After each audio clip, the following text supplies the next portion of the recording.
down because many have gone already. Yeah, no, good here. Nested. There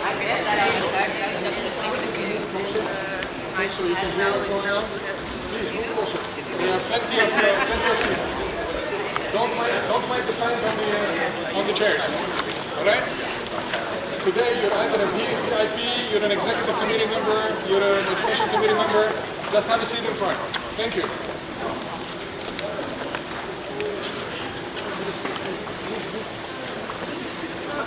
Today only at the orange seat. No yellow seats. You can sit here if you like. There's no one sitting there. Oh no, he's gone further down.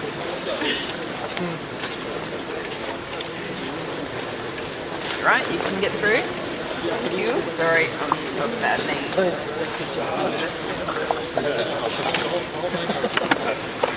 How are you? I'm great. My name's Donna. My name is Sibo from Zimbabwe. Sybil. Ah, Sybil, it's lovely to meet you. And I'm Donna from Australia. From Australia. Yeah, yeah.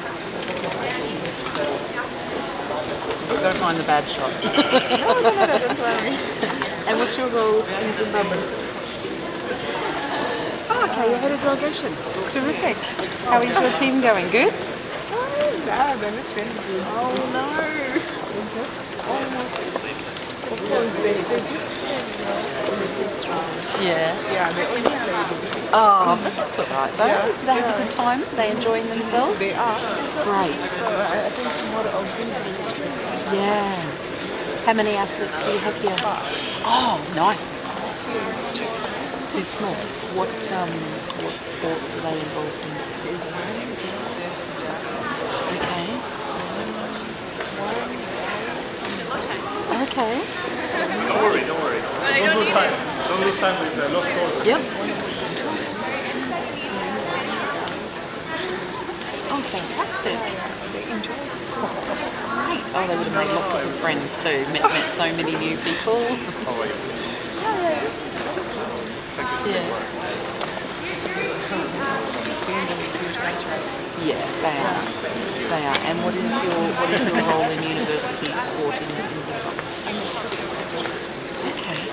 For the National Federation? No, for the university, for the National Federation Marketing Organizations. Okay.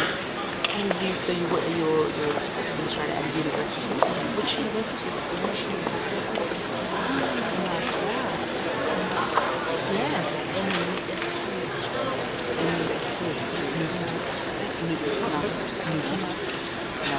I don't know how you pronounce it. Yeah, you probably go nothing. It's Nost. Nust. I don't know. Okay, Nost. All right. Yeah. That's, well, it really depends on your dialect. Yeah. Yes. Yeah. In Zimbabwe, you just say Nost. Yeah. Oh, you need to be a kangaroo. Look at all your badges. Have you got a kangaroo? Oh, you must have a kangaroo.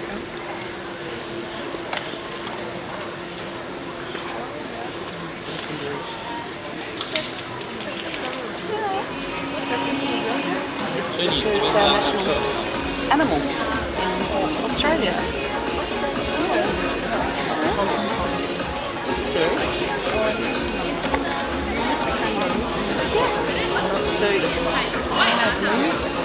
Yeah. I think if many people when they think of Australia, they think of the kangaroos. They see it on TV. Yeah, you're running out of room.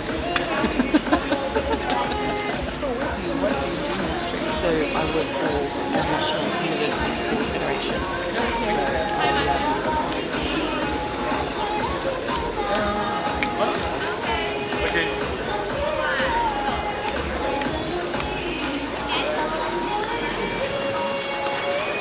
I look after education and community management. So we are the national body, national association. Anyway, yeah. So we are the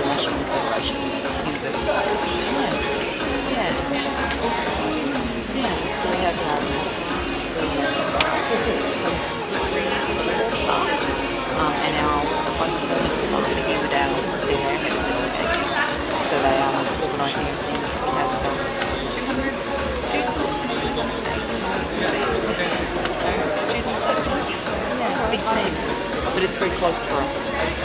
It's only 8 hours. Oh, no. Do you have? Oh, no, I don't. No, I don't have it. Yeah. I don't have any, but no, I just saw it. It's got all your little collection there. That's awesome. Yeah.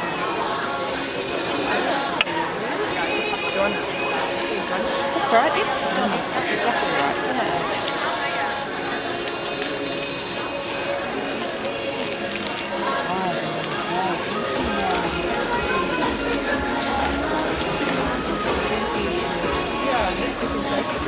Yeah.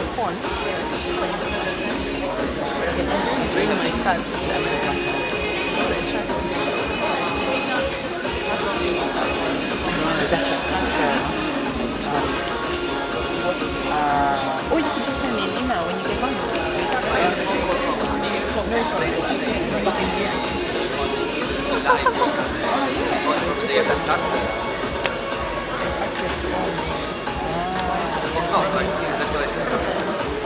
Oh, yeah, you can just send me an email.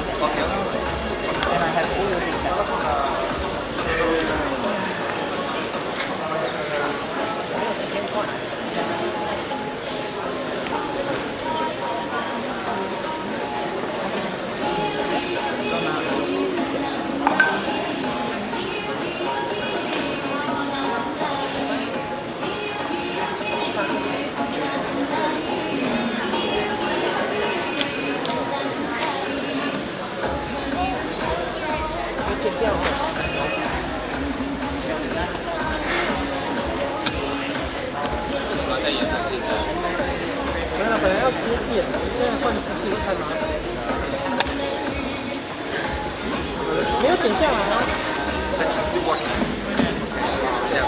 If any participant has your bag missing once you left the seats, you can collect your bags at the counter in front of the hall.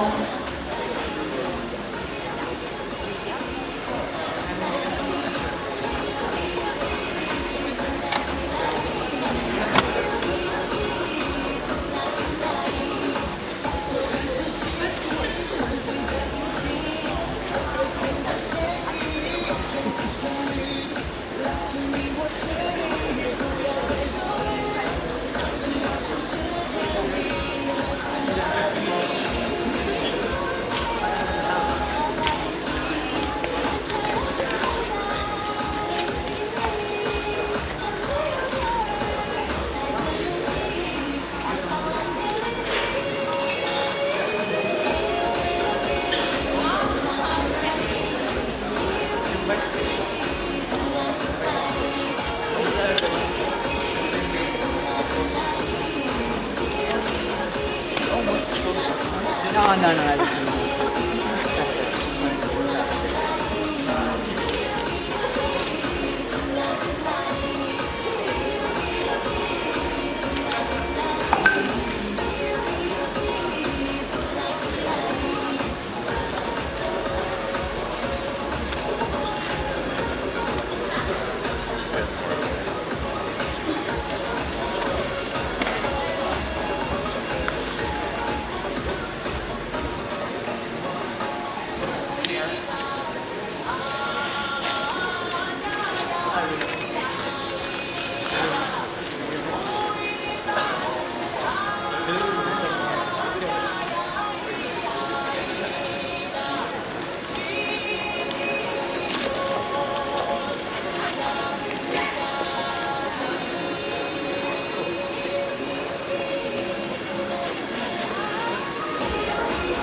receiving in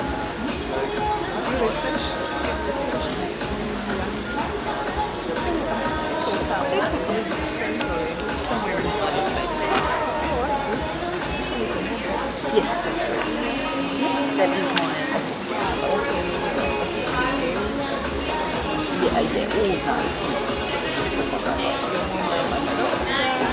But I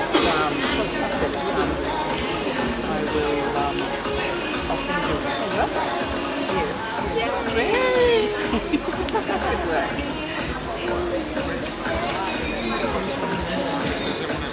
I put the cards in my head.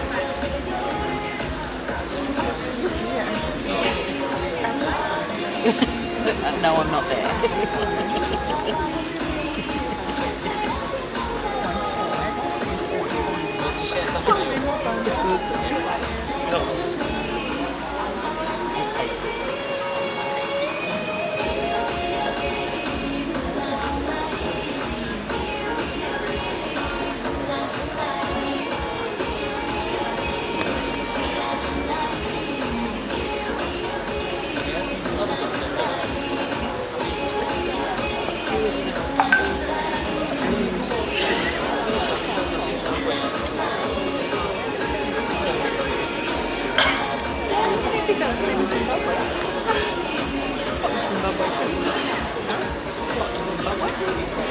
We're on the same level of, isn't it?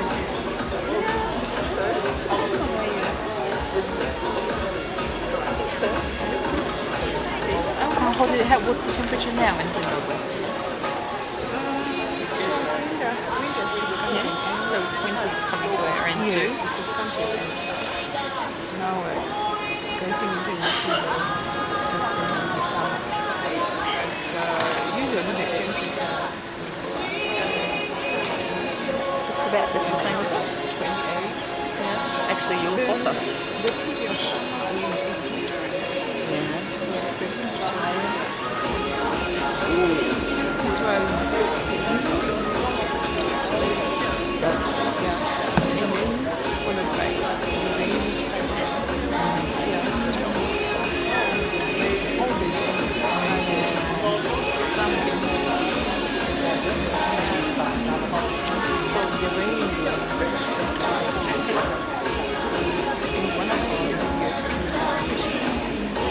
Wow.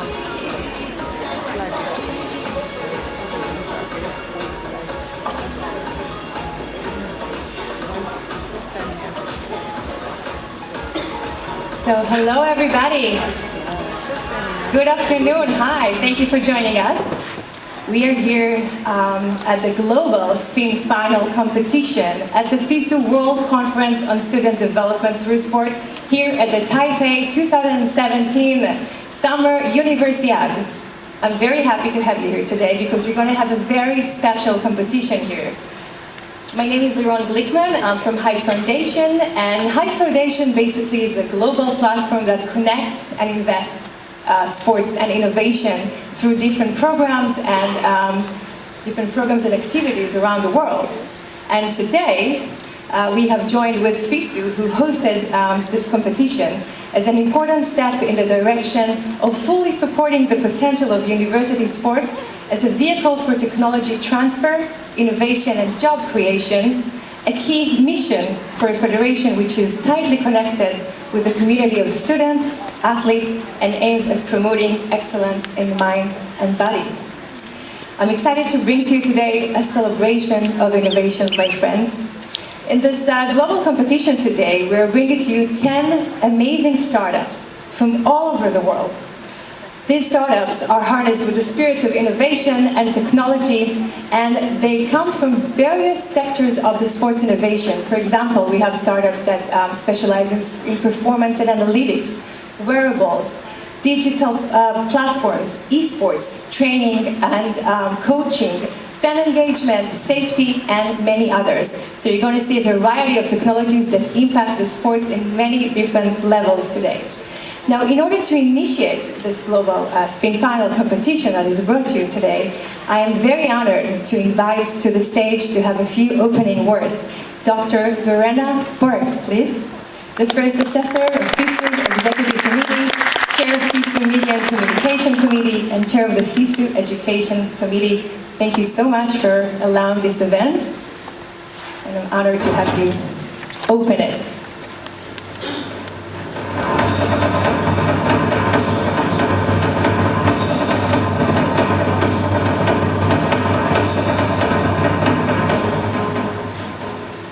Good afternoon, everybody. I'm happy that you will join a very special event, not only for the Hype Foundation, but also for Fisu, inside our Summer Universiade in Taipei City. Well, Fisu loves challenges and innovation.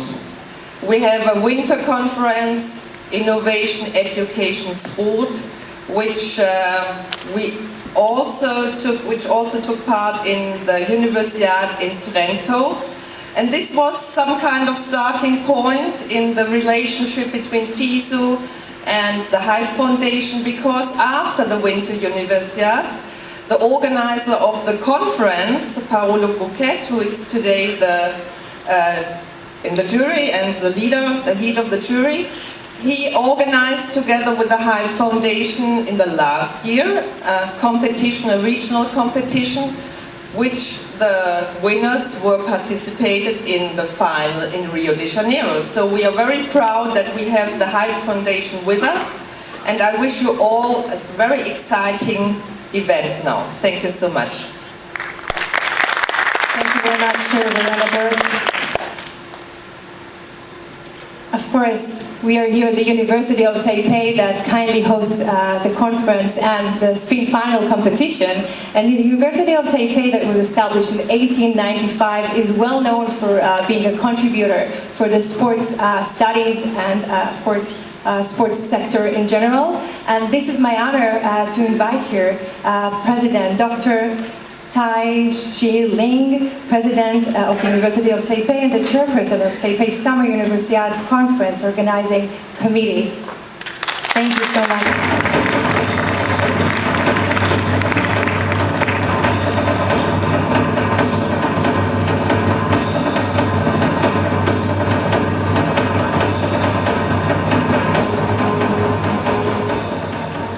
Ladies and gentlemen, welcome to University of Taipei. It's a great to have Hype Foundation here in the University of Taipei. The spring final competition, co-hosted by Fisu Hype Foundation and the 2016 Fisu Conference Committee, is a whole new experience for the university. We are also very excited to be the co-host of the event that combined sport, technology, and business. I wish you success in the competition and hope everyone enjoy the event. Thank you.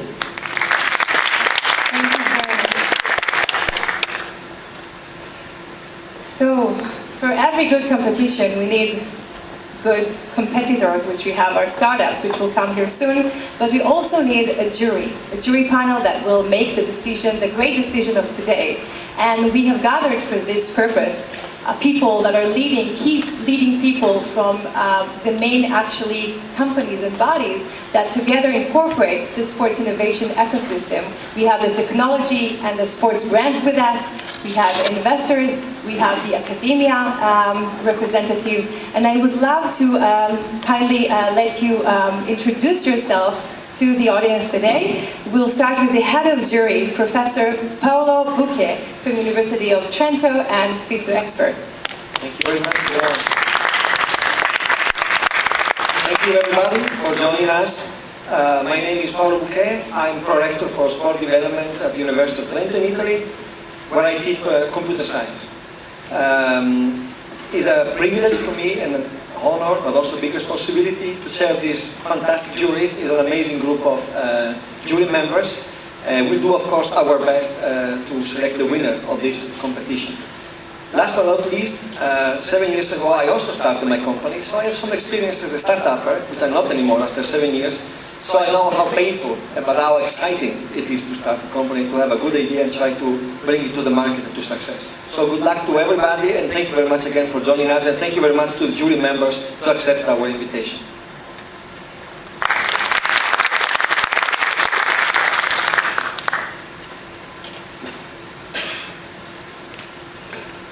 Thank you, everybody.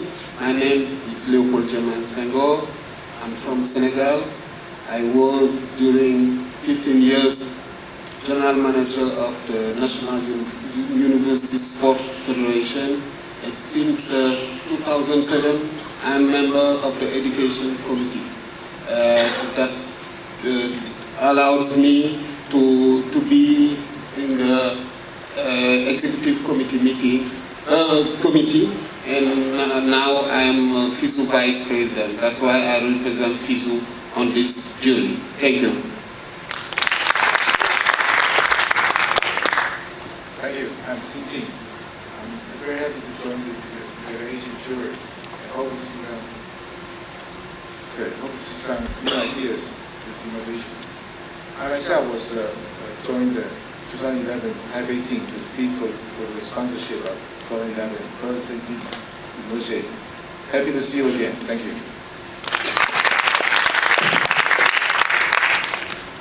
Good afternoon, everyone. I'm Li Chen from Department of Urban Industrial Management and Marketing in University of Taipei. I'm very glad to be a member in this jury, and I hope everyone would enjoy the competition today. Thank you.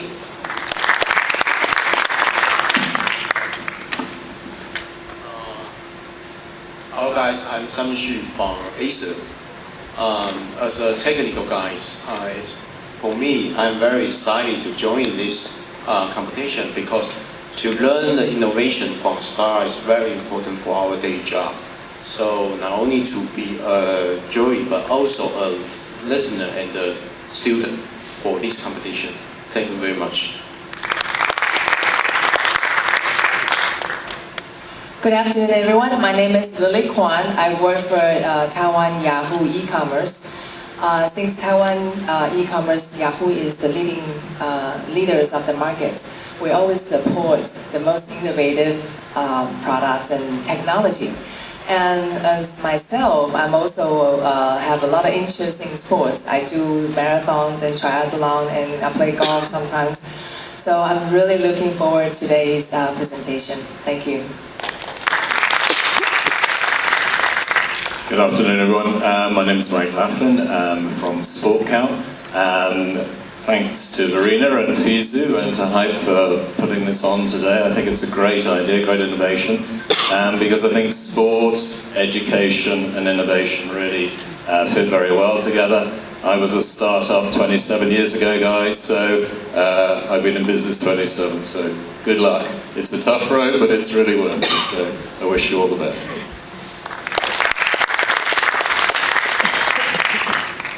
Thank you to our jury. So now you know a bit about our jury and about, as you, some of you mentioned, that you all also were startups, so you can definitely relate to the stage that our competitors are at right now.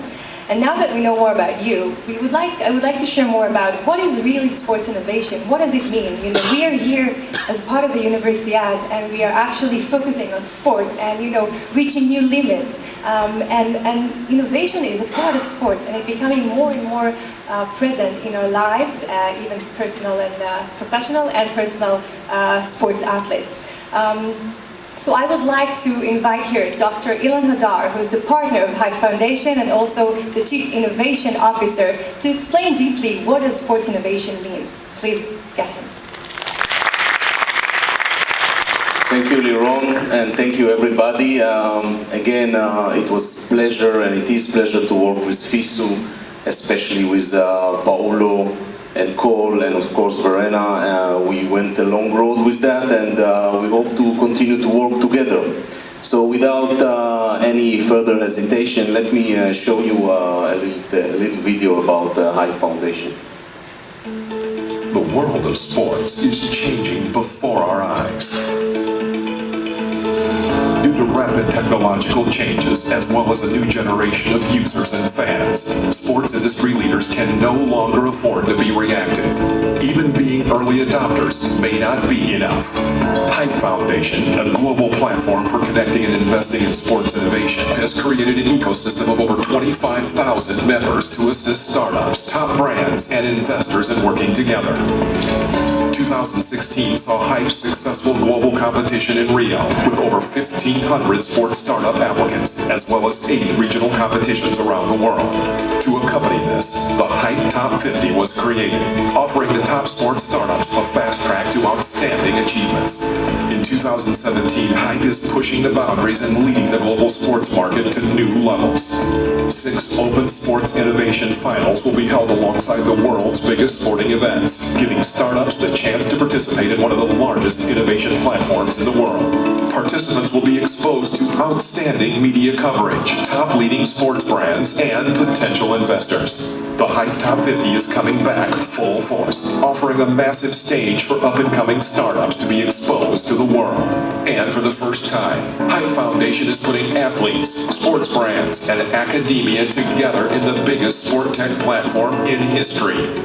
Global Spin Labs will be founded with leading partners with the sole mission of sport innovation and development. Participants will enjoy access to new sources of innovation, a head start in identifying future trends, and intimate connections with the top industry leaders. Help change the future of sports forever. Visit Hype online today. Hype, for the love of sport, for the love of innovation. Okay, so in the next 5 minutes, I would try to explain what is going on in the sport global business and why sports and innovation are now becoming a very hot topic, and we all should be happy that we are around this business. First of all, sports is very big. You can't see the right side, I'm sorry about that. But what it's written there is that sports is about 1% of the world GDP. Around $700 billion business, okay? It's bigger than communications, it's bigger than entertainment, it's bigger than automotive. So sports is real, okay? Also, you could see some segment which are real big. You can take a look at apparel, equipment, and footwear. $310 billion globally, okay? Events, fitness, health and training, food, beverage, betting. There are businesses that are coming and emerging. You can take a look at some of the sub-segments. For example, fantasy sport. Fantasy sport was not any segment 15 years ago. Today it's $30 billion, okay? And for those of you who are not familiar with fantasy sport, I urge you to go and Google it. A lot of money is being spent there, especially in the United States, but coming up in Asia and UK, and also in the rest of Europe. So media rights, gate revenue, sponsorship, merchandise, all of these segments are sizable, more than billions of dollars, and there's a lot of things to do there. So sports is very big, but what is happening in sports? Okay, first of all, there is a perfect storm. We call it a perfect storm because there are several forces that are clashing together and bringing a lot of interest and a lot of money into this field. First of all, there is the social media. Everybody knows that social media is now the biggest trend on earth. Anybody that is young is now watching sports in multiple screens. They're watching sports in Facebook and Twitter and everything that is in the social media. Internet shopping becoming extremely big everywhere and in sports specific. There are new emerging segments, as I said. There's an e-sport, there's a fantasy sport. Yeah. On the other hand, sorry again, the sports organization in the last several few years were not too quick to adopt some of the businesses and some of the new business models. And for that, key technology have come into place, like streaming and all other technologies like sensors that came together and helped the sport to change the world. Just to give you some data, 70% of young audience were enjoying sports over social media. 70%, 7 out of 10 25 and below are using Facebook to watch sports. So this is extremely disruptive, okay? Now, if you take a look at the investment, wherever there's a problem, there's an investment that is trying to solve it. If you look 7 years ago, it was a very small $300 million of investment in sport technology. If you look today, we are approaching $5 billion, okay? $5 billion of investment. And it's growing by the year. We estimate 40% compound annual growth rate year over year, okay? 40%. So this is probably, together with cyber, the most growing segment of investment.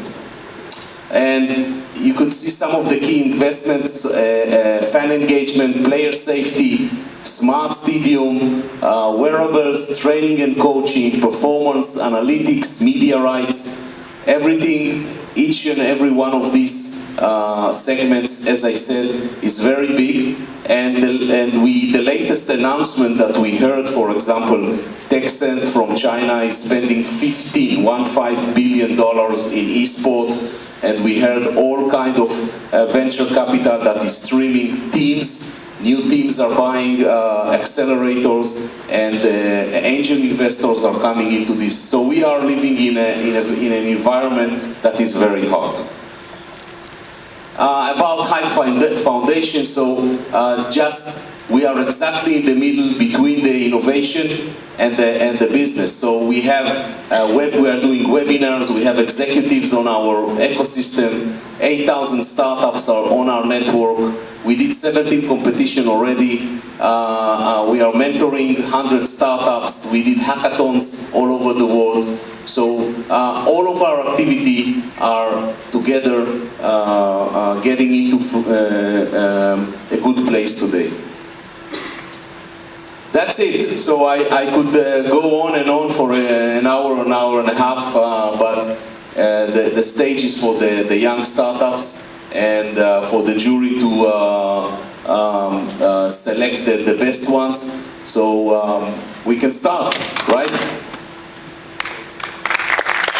Thank you very much, Dr. Ian Haddad.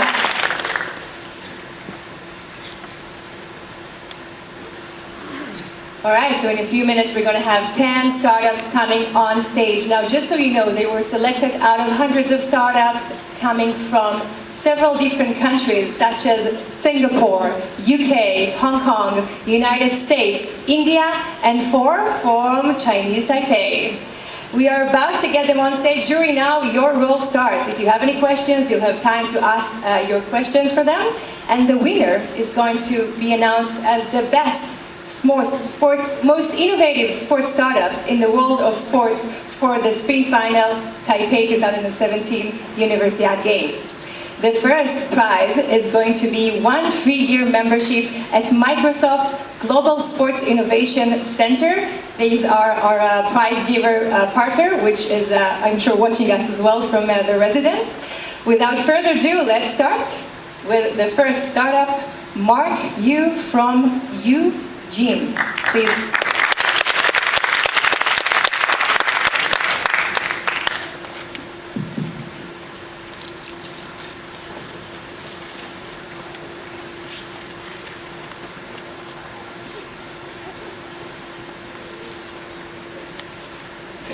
Good afternoon, ladies and gentlemen. How are you doing today? My name is Mark. Sorry, where's my legs? Okay. And this is Eugene Pro, the portable deep muscle massager that is proven to enhance your muscle health anytime, anywhere. And if you're wondering, these are my legs, because I like to exercise. Okay, so many people like me like to spend a lot of time working in the office, but also like to spend some time work out just to try to stay healthy. But there are times when you feel muscle sore or pain, especially in the neck, shoulder, and back areas. And most of us, because we are so busy with our daytime jobs, we just kind of ignore it, wait it out, and hopefully the pain will go away, get better or whatever. But sometimes it just gets so severe, like you can't even move your neck, or it becomes really difficult for you to get up from the bed because your back hurts so much. So there are people looking for solutions. They might look for a massage chair they can put at home, get a nice massage, or they can use a foam roller, or better yet, they can get a therapist to give them a really nice massage. But what if you're not home and you don't have time? The answer to that question is to get a portable stimulator where you can use it to massage your muscle anywhere you go, at work, at home, in transit, at any given spare moment you have. However, most 10 units, the portable stimulator on the market are using a very low frequency, and they can only stimulate your skin area, which doesn't really tackle the deep source of pain. Eugene used medium frequency with effective waveform and intensity that can really tackle deep in the muscle and help your deep muscle contract and speed up the blood flow, the circulation, and also take away the chemical waste. And also in order to relieve the source of pain, the muscle sore and pain. And also the Eugene technology can mimic different hand massage techniques and makes you feel like you're getting a massage from a real therapist.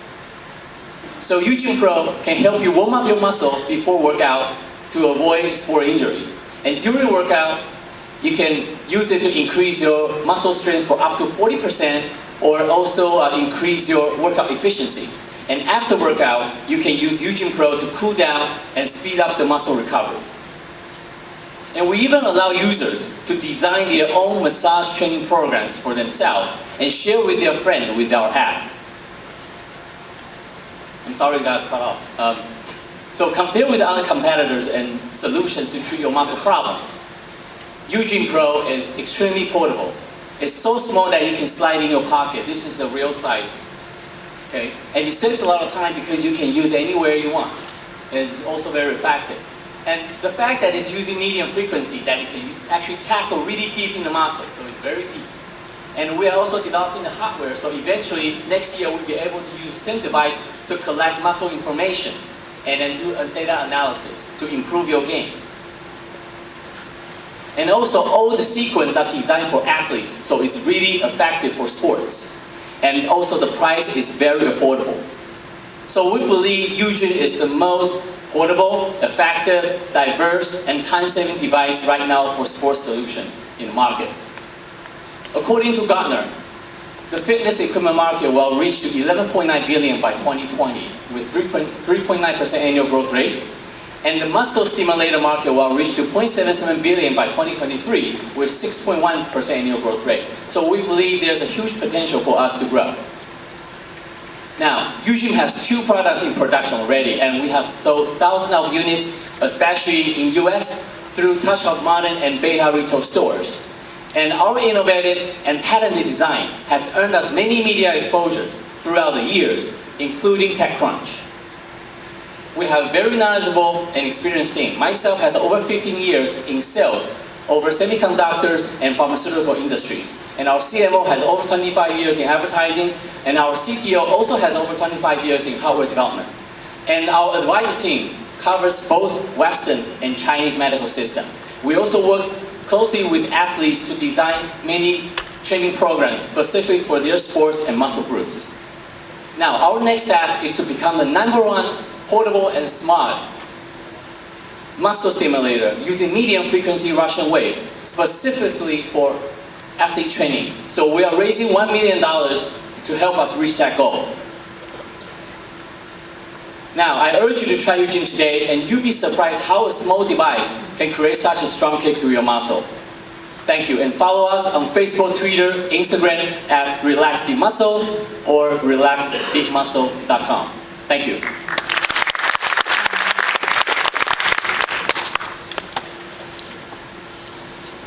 Is there any questions for Mark? Thank you, Mark. Thank you. Yes, Paolo? Yeah, you can. Yes.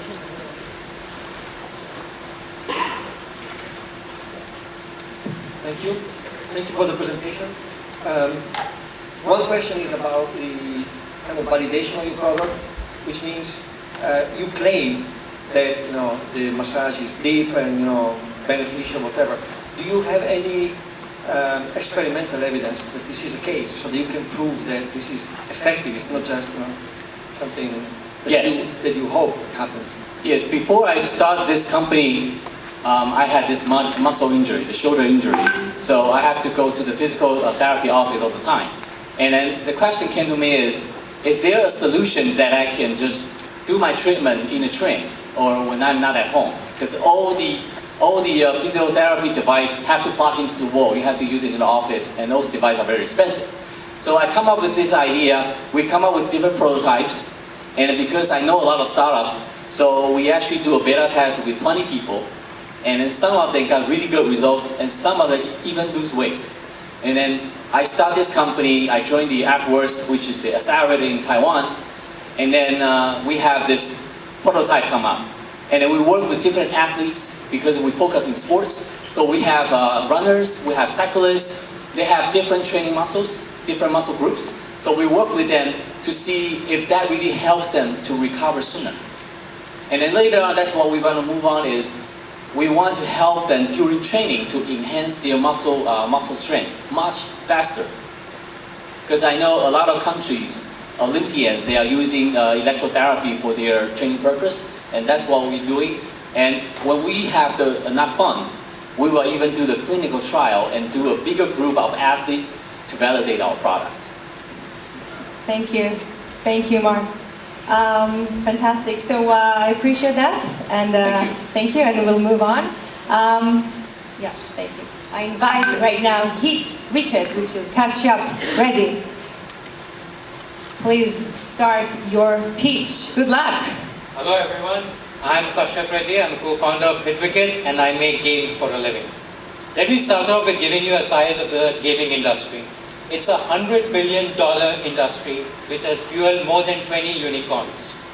And each of them has their own niche, PC, mobile, etc. And we at HitWicket have our own niche. We want to combine games and sports and get there. And with over 1 million users using our app across mobile and web, we have taken the first steps in our direction. Over 1 billion people follow cricket across the globe, mainly in South Asia. But a lot of them are not really very engaged. They're very superficially engaged with the product. This is a matter with most sports as well. So what we do at HitWicket, our greater goal is to make sure that people understand the sport itself better by playing our game. So what we want to do is we want all these hundreds of millions of users who follow the game passively to play our game and get more engaged with the sport. In a sense, convert the followers into fans and the fans into super fans. TV has done a wonderful job of popularizing sport, but you never quite understand what is actually going on in their dugout. What strategy has a coach used to win this match, right? There's only so much that you can understand what's going on by merely watching. That's where we come in. We are a game which gives you the in-depth analysis of the game where you're able to understand what strategies to be used when. This is learning by doing and implementing. Added to that, when cricket first started out, it was a 5-day game, but fight for users' attention and all made them introduce a shorter format of the game. Now it's 6 hours, 2 hours, etc. What we are doing is we want to compress it even further. It's the 21st century, right? So a 20-minute game, which we are going to call e-cricket, where users are not just watching, they're actually playing. So HitWicket is a cricket management game where you play the owner of a sports team. You also take on the responsibilities of training and the captain as well. So strategies, training methodologies, buying players, selling players, you are exposed to all those things that you see happening on TV and you read about in the newspapers. We are not a video game, you don't hit the ball. Our players are completely controlled by the AI who are following your instructions. As you can see, we have developed a proprietary match engine algorithm which simulates a cricket match, and you can watch the action unfold. Based on all the data that is being generated, you can take real-time decisions. You need to understand the sport enough to figure out what strategies to be applied when. This is why whatever you learn, it really sticks in your mind. So, and our game is completely level-based design. As you level up in the game, you are exposed to more complex aspects of the sport, and you can learn, you can strategize and master it. Our game engine combines the nuances of artificial intelligence, machine language and multiplayer to give you a real-time, long-term engagement. Our game is played by 1.5 million users across 100 different countries. We have school kids, PhD students, even investment bankers playing our game. 1.2 million hours have been spent by our users within the app, and considering a 320 million market that we can realistically address, it's still the tip of the iceberg. It's a $1 billion market opportunity. Our brand is so engaging that users have organized meetups offline across 4 different countries where they meet up, they take up the initiative, meet up and discuss about the game. We generate our revenue through in-game purchases and advertising. Based on a freemium model, we have some users spending thousands of dollars in the game. Our great vision is to get into esports. That is why we are going to take HitWicket to the next level. Esports are already going to be a part of the Asian Games in 2022, and we want to be at those levels. We want to organize a HitWicket World Cup in 2020 where we fly in the best HitWicket users from across the globe to compete in a live event in front of a packed audience in a stadium. $1 million cash prize and a target audience of 100 million is what we are aiming for. Today, esports primarily are based on PC games, but South Asia is a mobile-first market, and that's why we believe our mobile game is going to be the key to unlock this market. Beyond cricket, 80% of what we have built can be reused for other sports as well. Baseball, basketball are ideally suited to what we've already got. Our analytics team is headed by a former rocket scientist. There's plenty of data coming in and we need to crunch them. We've been funded by an angel network and we are looking to raise Series A later in the year and hit 15 million users in the next 12 months. Thank you. Thank you, Kashyap. Any questions? Thank you very much. You mentioned about you want to use artificial intelligence to build up your product. Right. But my question is, what is your first page of data? Because if you want to build out the artificial intelligence engine or the board, you have to big enough data. So where the data you come from? So what we do is, there are already cricket match data that is available over the last 50 years. We've taken statistical information from that to model how a player behaves in various situations. That is our starting point of our data. Using that, we have developed our match engine algorithm.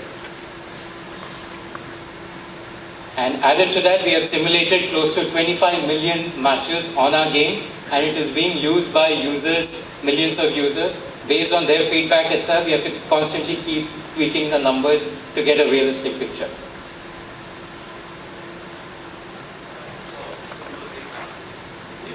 So if your data is actually no difference, if Microsoft or Google they want to do the same things, so how to differentiate your artificial intelligence and the machine learning mode based on the same data? You have to create your own data. Otherwise, your artificial intelligence mode didn't work.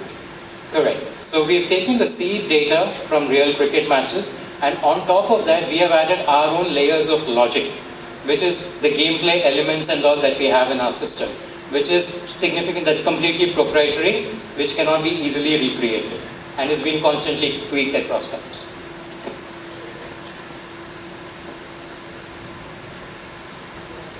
Okay. Thank you. Thank you very much. All right, so I hope this has opened your appetite a bit for more startups and more technologies. And I'm really honored to invite CX Cheng Hu, please. The stage is yours.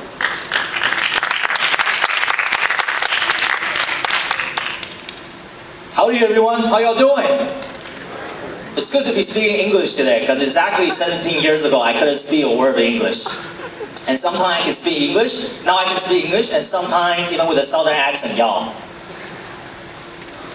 Our story begins in Taiwan. Growing up, I have been a terrible student, especially in math, but I love playing sports. At the age of 12, my father passed away due to liver cancer, and my mom suffered schizophrenia, so she was hospitalized into a mental institution. Just right about me and my sister was going to get taken away to a Taipei orphanage.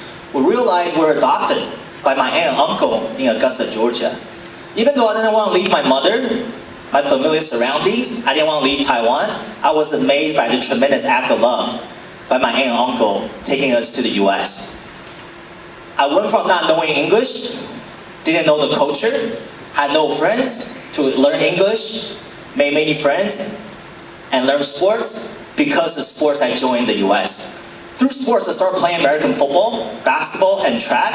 I developed confidence, positive attitude, work ethic, perseverance, leadership. Over time, I realized sports can get me into college. So I had the chance to play football at Harvard University for 4 years, and that's where I have tremendous gratitude for this game that has completely saved my life. And this is why we're here today. Because of this story and this motivation, I want to come back to Asia and transform the entire sports and education system. How do we do that? We need to have a mission. We need to have a vision. The mission is very simple. We want to make sports a part of everyone's education in Asia. We know every 100 students in Asia, 80% students after school, what do? Test prep, cram school, test scores. Well, they should be doing something outside the classroom. How do we make that happen? It's very simple. Making sports easier. What does that mean? What do you mean by making sports easier? So let's think about this. One of the most fundamental things for sports is what? Exposure, marketing. Now in the mobile world, every one of us can just have a mobile phone. With this thing, we can all live broadcast. The thing that's different about us is that we have a chance to embed new software that keep the game clock and the score of every competition. And it doesn't need to require television to broadcast the games anymore. Every single one of us who has a mobile with the software can do it. This is an example of a broadcast by the students in Taiwan. 再次得分。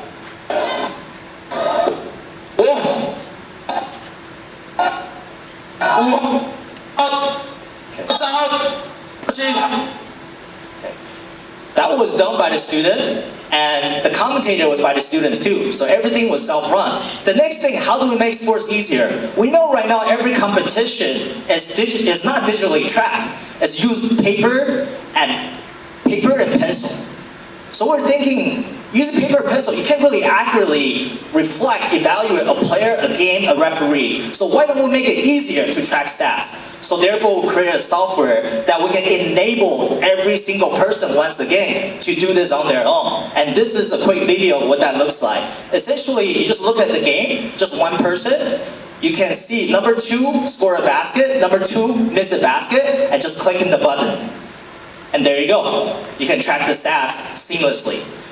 Now, this is nothing special with this, okay?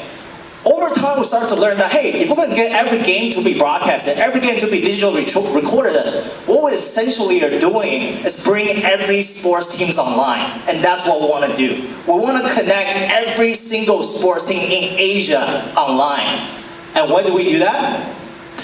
Doing that, we have the video, we have the statistic, and we figure out a platform where we can automatically create highlights after every game. And therefore, we'll create a new platform where players have their own profile, and after the game, they can quickly see their highlights. They can quickly see their statistic. And what can this do? What can this do? This can help coaches to better recruit, help players to better improve, and help teams and schools to better organize games and competition and increase the participation. Currently, we have about 300 teams signed up, and now we're going for more. We hope to own 55% of market share in Taiwan by next year.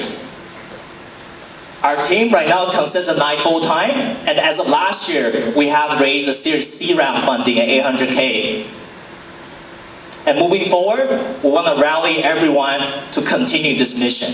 Make sports a part of education in Asia and making sports easier. Thank you.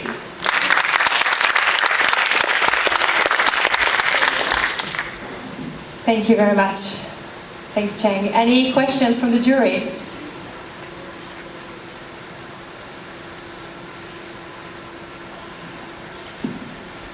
Sorry, I'm curious about right now how much money you have to pay for example, AWS. I assume you use the AWS platform. How much money you have to pay for AWS per year, for example? Per year, actually right now, our biggest cost is coming from broadcasting the server. We're able to figure out technology, and that's something from a technical standpoint our guy Shao can talk about.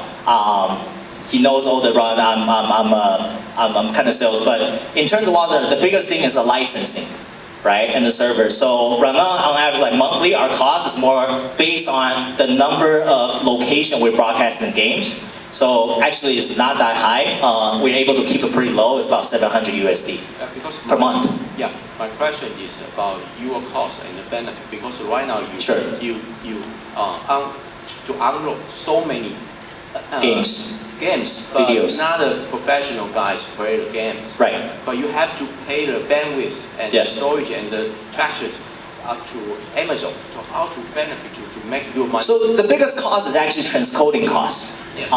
And this transcoding cost, we somehow are able to manage. And the latest I've heard from Shao, and Shao can correct me if I'm wrong, but for 500 games, we can transcode that in 20 hours at $20 US. Okay, thank you. Thank you very much. So as you saw here in Cheng's company, CX, the company, the idea came out of personal experience from some kind of struggle that led him to be inventive and entrepreneur and create this company. And you're going to see this type of stories today as well in the next speeches. So I'm happy to invite Daniel Vale from Sportsentia to come on stage and present your startup. Please start. Hi guys, good afternoon. Jury. We're Sportsentia, founding partner Daniel Vale, and this is Peter.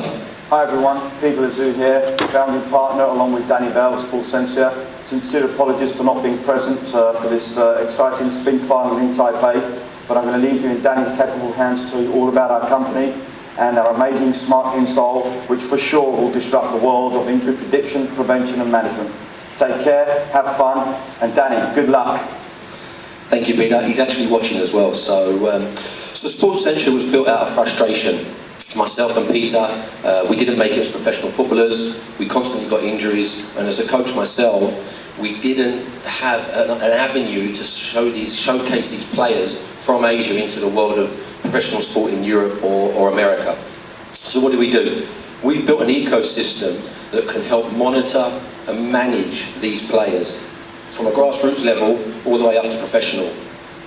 We bought a web portal that will allow us to also prevent, manage and predict in the future injury.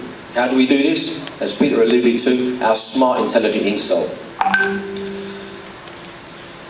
As you know, the insole can be used in many sports and many applications through military and through medicine, but our entry to market is going to be through football. Why? We're passionate about it, we know it, we've played it, but partly because of this number. £177 million was lost on injured players last year in the English Premier League alone. Okay? That means that all this money is being wasted from injuries that may or may not have been predicted, but how can we help solve that? So through our portal, through getting to grassroots, can we manage to predict and prevent injury in youngsters? For example, Michael Owen, for example, he was injured as a youngster, was a great player, continued to play, but was always brought back too early. Now we have a device that could potentially change that, stop them coming back too soon, and giving them a longer and better career. But it also gives us the opportunity to build a hell of a lot of data around growth spurts, injuries in young players, all the way up to professional clubs.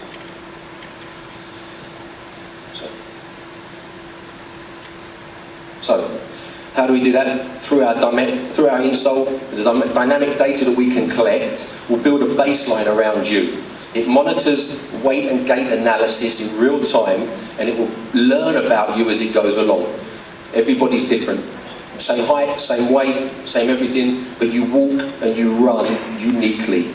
This needs to be learned, and as this insole goes on, and as the portal goes on, it will learn about you and help you move forward. The market size next year, by 2020 in IoT, will be $6 trillion, of which smart footwear will be $87 billion. we make money. By 2020, we aim to sell 100,000 units for 17 million that will generate around 13 million of residual income every year through app purchases and subscriptions.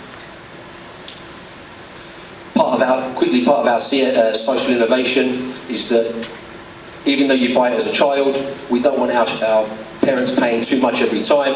We're going to take that back for free, give them a new one, and when we're going to take this and send this to the developing world to give them the same ability as everybody else. Future scalability, we're looking at esports. We think this could be a toy for esports and the data achieved. We're looking at scaling up to different sports and applications. And our traction so far, so we're about to get certified by Arrow Electronics. We've partnered with Microsoft. We've spoken to Leeds and Villarreal about doing testing platforms moving forward, and we're looking to launch an Indiegogo campaign, and the last bit you can't see, launched to the public by 2018. So this is my team. This is the team that's going to take us there through injury experts, ex-players, and some fantastic advisors. Thank you, and I'll now invite any questions.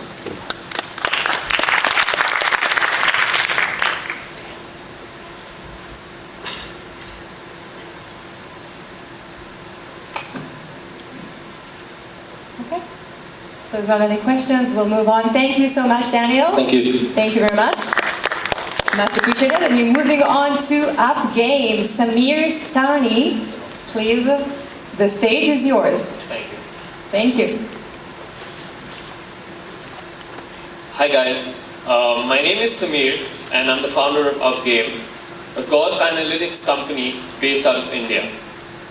When I was playing competitive golf in America, I was up against these guys that were so much bigger and stronger than me, and they were hitting the ball so much further, I didn't know how to beat them. Being a student of stats, I started keeping a lot of data on my game. That really helped me understand what my weaknesses were and where I can take advantage. As a result, my game improved exponentially and I started to play really well out there.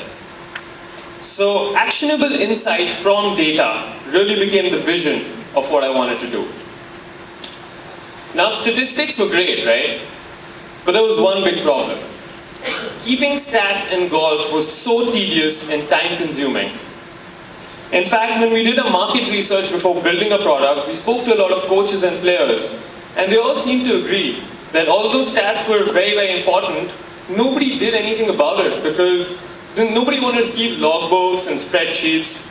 It was just too boring. So my team and I decided to build a product around fast, easy, and fun statistics. Fast and easy being the unique value proposition. We launched our product 2 months ago, and the response has been fantastic. The 26% conversion rate shows that we've got solid revenue coming in. We've really gone after the younger section of the market. These are guys that understand technology well. They spend a lot of money on golf lessons, coaches, playing tournaments. Now coming to the product, the app basically has 3 parts to it.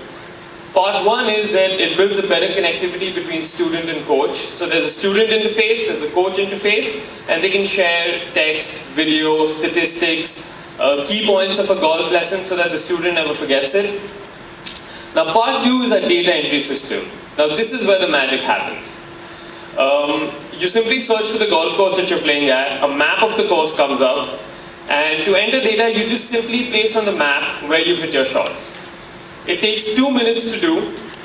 In fact, it's so easy, we have 7-year-old kids in India doing this. Now once you enter all your data, you get a complete breakdown of your game, your fairways, greens and regulation, putts, everything that a golfer really needs to know. We have some really easy to understand data visualization so you can spot your mistakes. You can also set benchmarks for yourself and see how often you're hitting them. And all of this data can be sent to your coach. In fact, the coaches love our product so much that we've created a habit in India now, that before a lesson, the coach looks at the UpGame app, they look at the student's statistics and structure the golf lesson accordingly.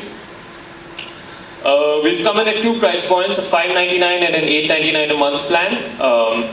When we expand to different countries, we are going to price it according to what people pay for the golf in that country. Most of our customers have loved the product so much they've just all paid up front for the full year. Speaking of expansion, we want to expand in concentric circles. So we want to own a space, then move on to the next, own that space, and then move on to the next. So we want to do India well this year, do a Southeast Asia launch in January 2018, and October 2018 we want to do a global launch. Now while we do this, we want to make sure that our product moves continuously as well. So we're right now on step 1, which is data recording and connecting with coaches. Step 2 is going to be building wearable technology, where we build a band that the golfer just goes out and plays golf. There's no manual entry, everything is recorded automatically through geotagging. And step 3 is going to be using all this data that we accumulate to build machine learning algorithms that give out predictive analysis and recommendations on course strategy. So it's really going from diagnostic to predictive. We have a really good team. That's my co-founder Shivam's here from India, Aaron's back home. Thank you. Questions about it?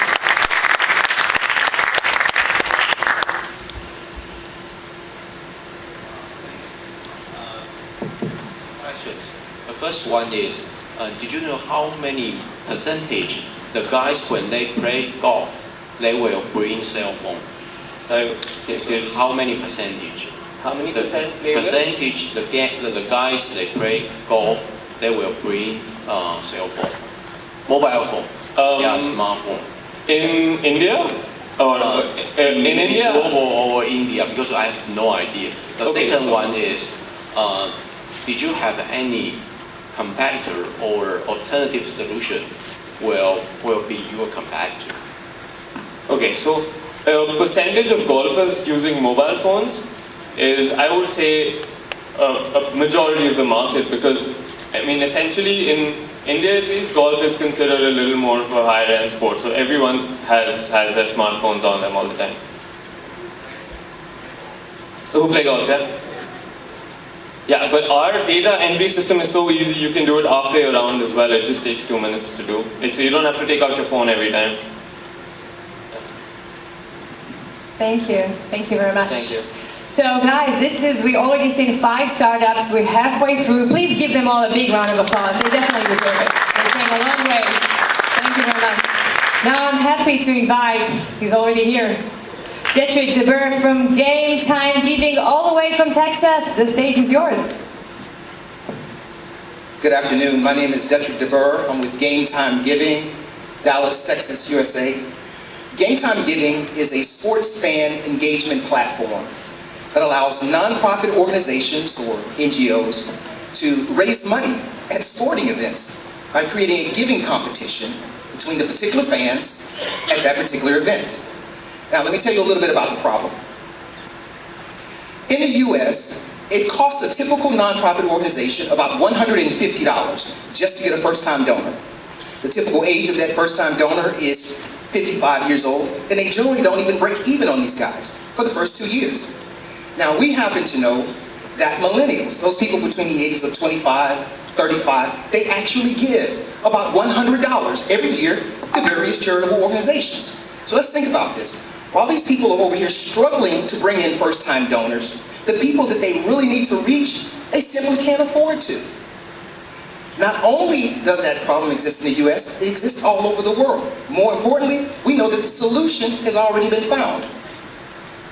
Do you guys remember the Ice Bucket Challenge? Gotcha. They did a couple of things. First of all, they broke all types of fundraising records. They raised over $100 million for muscular dystrophy. Number 2, they brought in 3 million first-time donors, breaking another goal. But more importantly, what they did was they lowered the typical age of their first-time donor from the age of 45 all the way down to 37. That's 8 more years of giving. Okay? So the real question becomes, how did they do this? Well, they used fun, they used excitement, they used challenge, they used competition, they used what we call game mechanics. And that's what we do with Game Time Giving. We gamify the giving process. We lower the cost of capturing a new donor, we capture a considerably younger donor, and we simply put a little bit of fun back into fundraising. Now let me share with you kind of sort of how it works. Let's take John here. John is at a Universiade game, and USA is playing Germany. And on the scoreboard, he sees that USA has 24 and Germany has 32, and well, John's not very happy about that, right? His team is not winning. But also, he can see that the USA fans, as an aggregate, have pledged $7,180 to various charitable organizations, whereas the German fans have pledged $9,450 to various charitable organizations. Now let's think about this, okay? There's absolutely nothing John can do about the score on the basketball court. However, he does have the Game Time Giving app, and he decides to pull it out and take matters in his own hands. And here's what he does. He pulls it out, and he clicks the $2 button just a few times. Now here's what he's done. He's driving up the pledge totals for US. He shares this with his friends on Facebook. He shares this with his friends on Twitter, asking them to do the same thing, okay? Driving up the pledge totals for US. Now, the beautiful part about this is, at the end of the third quarter, he looks up at the scoreboard. Not only is USA winning 72-68, but the fans are also now beating the German fans. But now think about this. If you're a German fan, do you take this challenge from John and the USA fans lying down? I don't think so. And this is where the real game begins. So basically there are two games actually going on. The game that's on the court, and then there's the game that's going on in the stands. It's a giving competition between the fans. One side wins, one side loses. But at the end of the day, they all leave feeling good about themselves because they have done something for a charitable organization. So, you may be asking, okay, fine. Who would actually consider fundraising at a sporting event? In the US, it's actually pretty big business. For example, there's a program called Plant the Flag. University of Alabama uses it for example. Primary objective is to turn their fans into philanthropists. So we go after these big rivalry games between colleges and professional sports. Now with that said, currently we have an agreement with the Dallas Stars hockey team. We're in current talks with the Texas Rangers and the Frisco Rough Riders. Now, sounds great, but how do you actually turn this into a business? Well, it's real simple. What we do is we charge a listing fee to all of the nonprofit organizations that are actually listed in our app, and then we take a transaction fee on all of those pledges that are converted over into donations. So it's real simple. We know we're going to make a huge financial impact, but we also know we're going to make a huge social impact simply by gamifying the giving process and putting a little bit of fun back into fundraising. And that's how we're going to change the world, guys. We're just going to do it one game at a time. And with that said, I'd love to answer any questions you might have for me.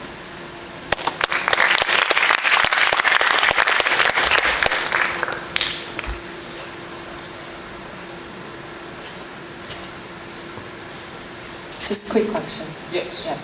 I love the ideas. Thank you. By the way, what was the transaction percentage? We take 8 to 10% depending on our final agreement. So it's about approximately at worst 10%. If you think about that compared to what it costs to raise money normally, typical cost when you give, about 35% of that goes to some type of administrative cost. We do it at about 10%. What about the listing fee for the NGO? Actually, that's a great point. Right now it's $500 US annually, but we waive that quite often, pretty much just to get them in. So, thank you. It's a loss leader. Thank you very much, Jeffrey, for providing an interesting dimension to the sports innovation field. Without further ado, let's move on to Sports Panther Sukhmeet Singh. The stage is yours. Good evening, everybody. I am representing Sports Panther Sukhmeet from India. About 2 years back, there was a league which was starting in India. It's called United Basketball Alliance. They wanted some digital and analytic solutions to take care of the league. So what kind of solutions do they wanted? So they wanted scoreboards, they wanted game clock, shot clock, fan engagement systems, TV streaming softwares, which uses a lot of real-time information to capture the data and show it real-time. Plus, they also wanted some predictive analytics to be done on that for coaches, for players, that brings more engagement. They wanted one single sports company, sport technology company to do that, and that's where Sports Panther was born. So we build solutions to cater to all of their requirements. So these are all our proprietary solutions. I'll show you some screenshots of the solutions, how we record that data. And by the way, UBA, our first client, has been working with us for last 2 years in 3 seasons. That's just gave us more confidence. Yes, the stuff we are working on has some potential in terms of market value. The first step, so if a game is happening, how do you record the data? So this is our software for capturing the data. FIBA approved, and statisticians fill this and record the data. So this recorded data is being used in 4 places during the match. One is it shows real-time match analysis in beautiful visualizations. After that, the second step, it's the integration with the social media. It brings huge lot of fan engagement if you are able to showcase that particular data recorded across the fans using social media. The third part of it, which is, this is the part I love, being from a research background, predictive analytics for coaches and for players. We built some algorithms to predict the performances. It's tweaked from a research being done at University of California. That's a little ugly looking formula. This is we tweak and build our own algorithm on top of it. It is kind of 90% accurate. If we have to predict a performance of a team, it is close to 90% prediction. Now, coming to the actual, on the left hand side, you can see our scoreboard being used in a professional league. It gives the stats real time, it brings more engagement.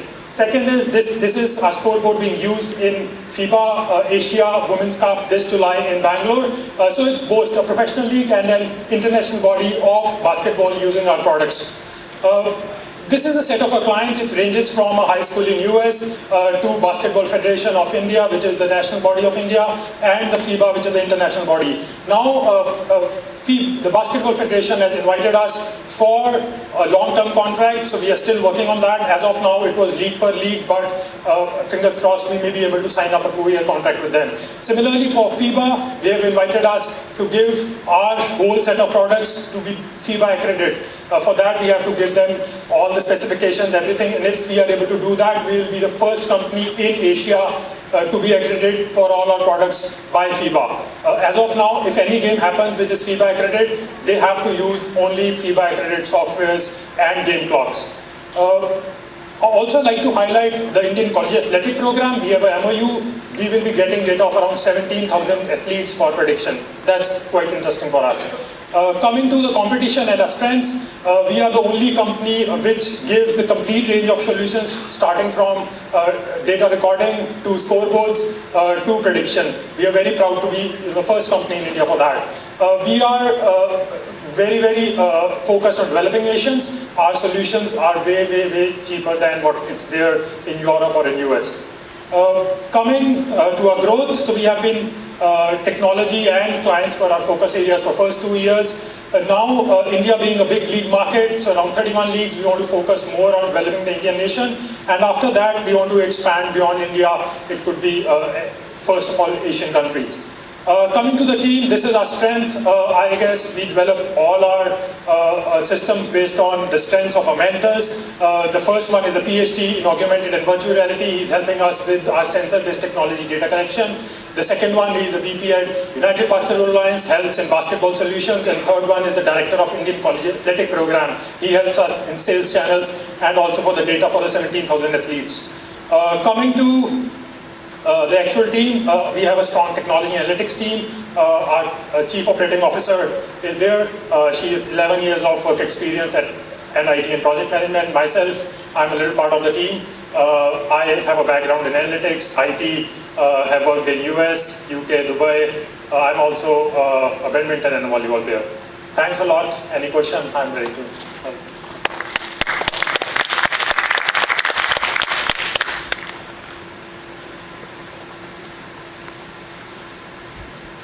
Thank you.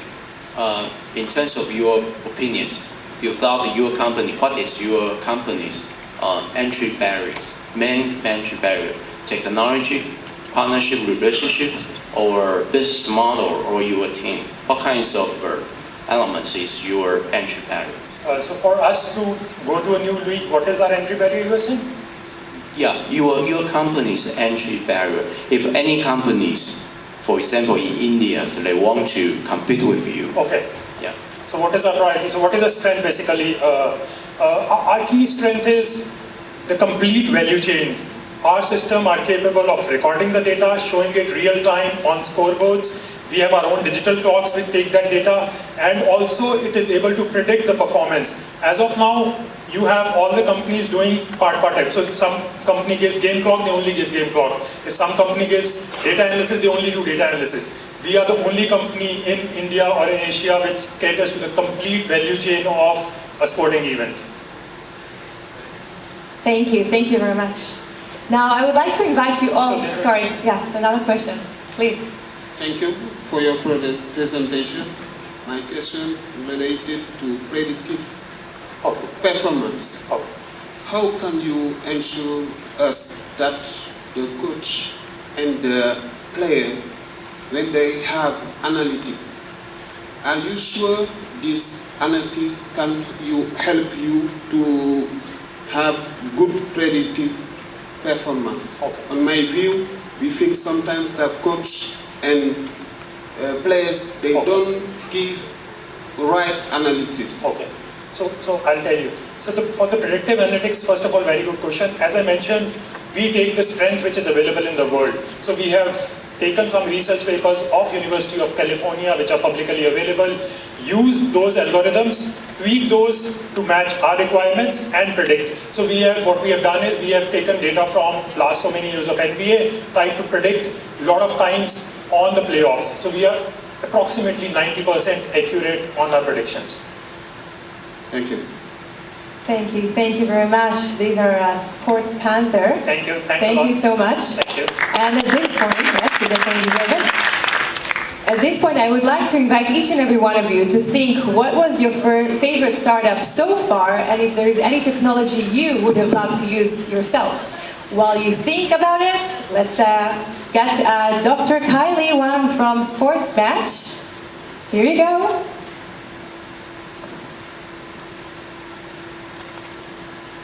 Hi, I'm Kylie Wang. I'm very glad to have the chance to share you our idea here. And our product is Sports Match. Actually, Sports Match is a kind of software help people to find a sport partner at the same level. It's not only find a real person. You can also just download the sport data from the cloud.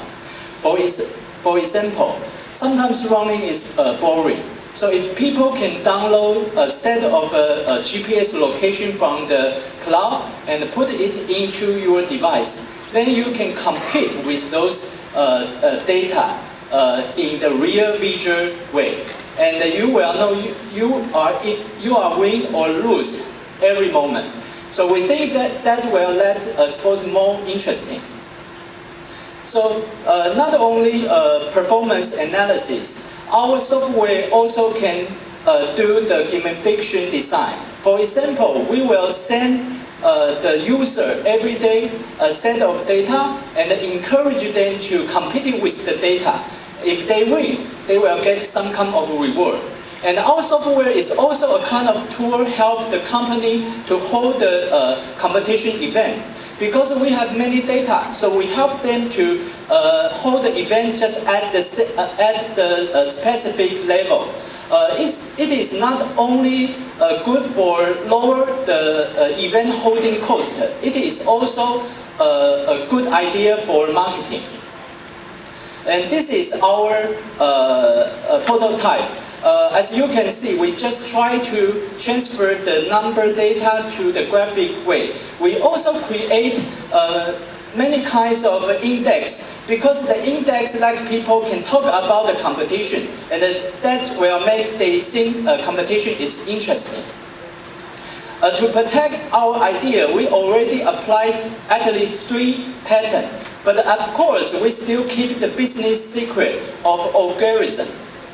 So because there are 2 key members, including me, teach in the university. So we are good in algorithm, but we need data. So how to do that? We have a good relationship with many PE teachers, coaches. So we just let them to free use our software in the class. So we can collect many data from the student. So that let us to make our software better. So then we can do the B2B business model. For example, there are many local sporting goods retailer. They ask us to hold the game, and in that hold the event, and in the event we can do the gamification design, and if the user win the game, they will get a point, and then they can use this point to buy the sporting good from the sponsor. And to raise our bargaining power, so we indeed have our e-commerce, but to lower the conflicts with our customer, so we just sell the non-brand sporting goods. But since Taiwan is very good in fiber technology, so we usually can find the good quality and the low-cost product. So we hope we will be good, both good in event holding and e-commerce in the future. So our team, our company started up 2 years ago, and last year we received the recognition from the startup competition at the Gate Ground. And 50% of financial structure from the ground, and also the founder put much. But luckily now we start earn money. So this is our team. I am major in sports law and economy. We also have the profession for marketing and event holding and engineer. We hope our sports match will be the Taiwan #1 sporting gamification software. Let every people sports fun anytime, everywhere. Thank you.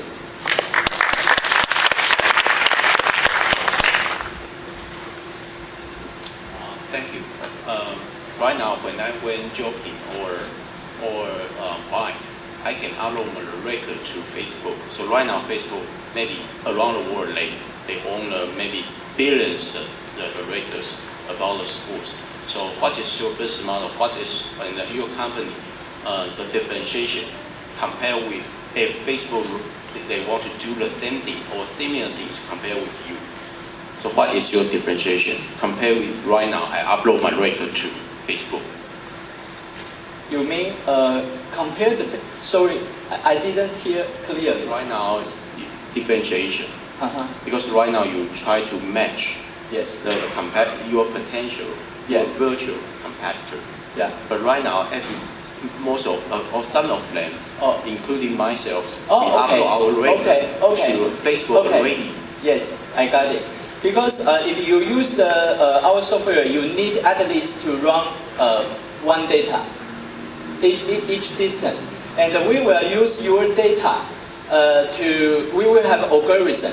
So we will consider your performance data, your fitness data, and the environment data, and give you the best. And the performance data will not only consider the average speed, we also consider the pace. Thank you very much, Dr. Kylie Wang from Sports Match. We're moving on to, definitely, thank you, CWB Tech, Anvil Ng, this is for you. Hello, good afternoon everyone. This is Anvil from CWB Tech. Today I would like to talk about knee health and how our system can handle this problem. And after all, maybe you will find that knee health is not just a problem to sports athletes, but also a problem for any one of us. Before we go into detail, I would like to introduce my team. And the guy next to me is Felix, our CTO. My partner for a long time, day back to we formed the Diablo team in dormitory. Along the path, we formed in year 2012. We formed CWB Tech after we exit from our first company. We raised the company from 3 people to IPO in Hong Kong. And the reason we want to do that is we want to bring sport, every detail of the sport visualized Yes, we are doing the sport analysis. We are doing this motion-based sport analysis. So along the path, we do quite some good, cool stuff. Our product is selling in Apple Store, and for product using our solution can achieve much better performance than Fitbit, for example. And up to this moment, we have processed over 7 million of data already. So if 2011 is not that special to you guys, maybe 2016 is another special date. From that, in October, Natural magazine have an article talking about every one of us, our lifespan can expand to 115. That means we are 40% longer than what we are currently nowadays. To me, at that moment, I was in a hospital waiting for my second surgery on my shoulder. That article have a deep impact on me. That it made me ask, what is the real reason for doing sports? Previously, I would think that should be the performance boost up, but after that days, I think that maybe what more meaningful to do is how to prolong people to doing sports healthily. And we have quite different professional journalists in this team. They are the professor in the CUHK and also the registered physiotherapy. And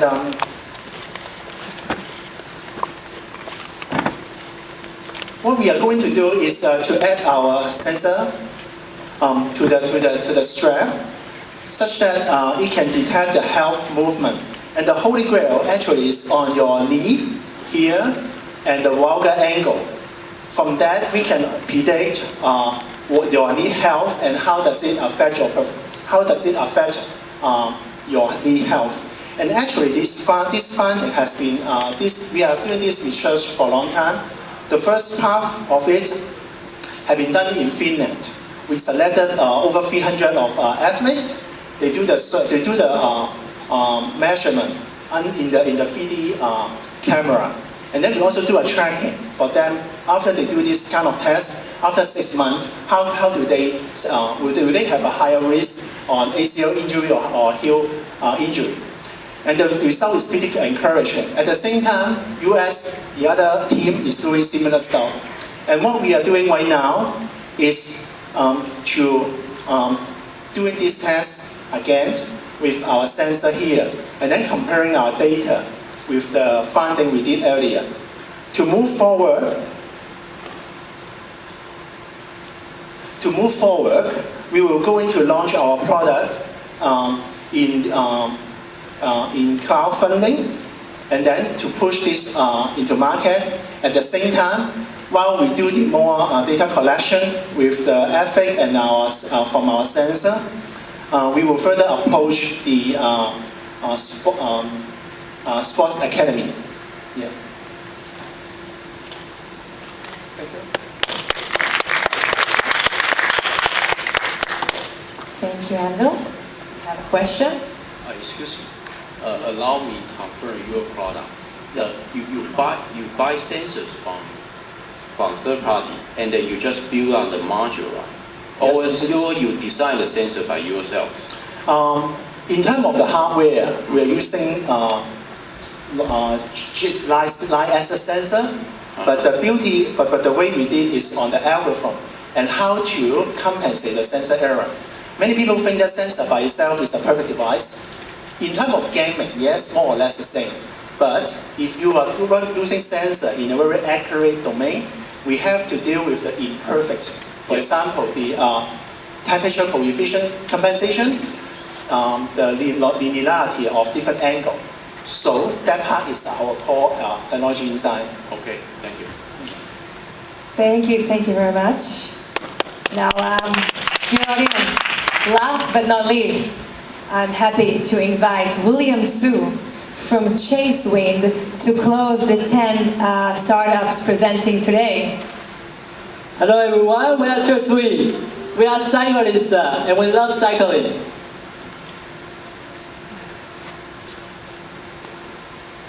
Okay, today I'm going to present you Cheswick cycling gas. When we ride a bicycle, we usually need to lower our head to read a tiny number on the bicycle computer. And I usually check my phone for GPS navigation map, and sometimes take photos. But if we lower our head, so you can see it doesn't. accident might happen. There was one time when I tried to check the incoming message sent from a girl that I crashed into. Then I crashed my car. Over 30% cyclists use electronic device while cycling. 40% accident happen because of the rider's error.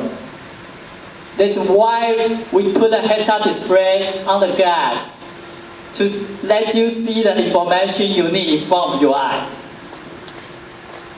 And connect to the internet for cloud service. This is the mechanical we designed for different viewport distance. When we put on the gas, we may see the sensor information in front of our eye. And we may complete with virtual prayer. And there is a GPS navigation map. And the camera on the gas. The number in the middle is heart rate from heart rate sensor on the cyclist. And there is cadence and speed from the sensor on the bicycle. All sensor information transmits to the gas wirelessly. Now we support BLE. In the future, we will support NFT process well. This is our prototype so far. It's printed by 3D printer. And we may also compete with virtual prayer. Virtual prayer is actually your GPS tracking data you load this through less time. So you make your training more interesting, just like playing video games.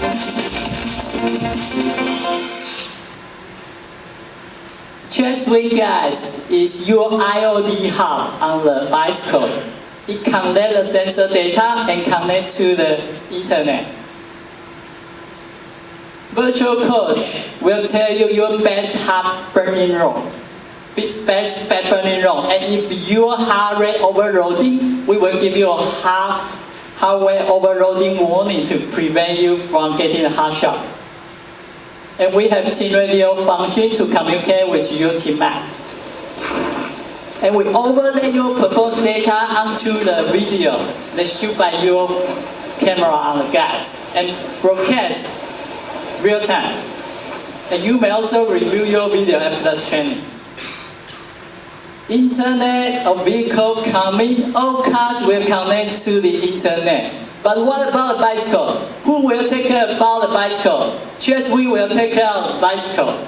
We will give you a warning if there is any incoming traffic at the corner to prevent you get crashed into the car.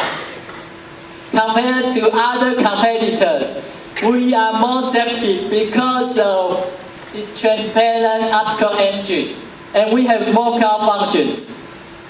We plan to sell hardware for $500 and charge $5 per month for cloud service. People start to Google Cheswick after MWC event. We already got 5K pre-order right now from Bicycle Channel, and we got Qualcomm's hardware support right now. We keep improving our ID design and plan to mass production next year Q1. Plan to go to US, France, and UK market first. We are now looking for C-round funding. We are makers and hackers from Intel. We have 20 part-time members, hardware engineers from HTC and software from Intel, also designers and marketing members. We work out and we ride hard. We won 50 and the Mobile Hero Championship and Bluetooth Breakthrough Award finalist. We just finished our accelerator program from Silicon Valley. Now we need your support to bring this product come true. Thank you.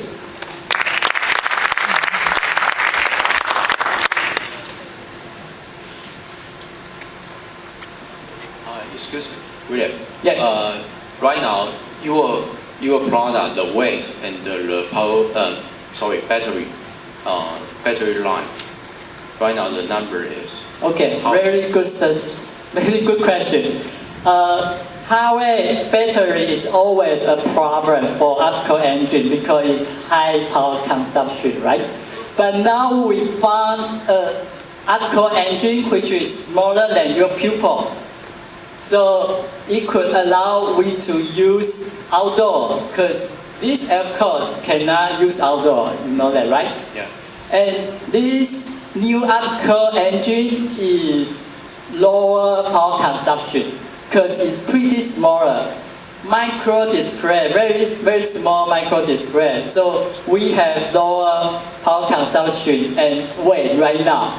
And we deny a switchable battery on the left. So you may take 2 or 3 batteries with you if you want to ride a long distance. Very good question, thank you. How did you avoid a Chinese company to mimic or study from your idea? Because your idea is rely on hardware so much. Yes. So how to avoid? Yeah, it's a very challenging question. Because we put our most of effort on our cloud service. Actually, not hardware only. We put a lot of effort on our virtual coach, on our cloud service like Team Radio, video streaming. Those are short time cannot achieve our achievement. So we have confidence if we launch our product, we will build an entry barrier. Thank you very much. Yeah, we have another question. Is it just cycling that you can put this to, or could you put it to things like motorbike riding and things like that? Is it specifically just aimed at the cycling market? You mean just for cyclists, or we could apply to other sports? Yeah. Okay. So right now we focus only on cycling. The reason is the cycling. When you cycling, this information is must to have, not nice to have. Google guys they fail because all of information they need are nice to have. But when we ride bicycle, we do need this information to improve our score, to improve our performance. And could this be something for domestic cyclists as well as people who are on road bikes and things like that? Yeah, we will open our software, so API, so if you would like to apply to other application, it could be used to other sports as well. Thank you. Thank you very much. And these were 10 startups. Please give them a big round of applause. Bigger, they deserve it. Thank you. At this point, I would like to thank you again to all of our 10 startups and invite you, our dear jury members, to your VIP jury room, please, here behind the stage, in order for you to make the most important decision of today. I invite you there, and while they're working to make the day's decision, I would like to tell you what are they going to basically judge the startups about. So they're going to basically judge them on degree of innovation, product validation level, business opportunity and growth potential, and strength of team. Now, if I can get the clicker, please, it would be great. Thank you.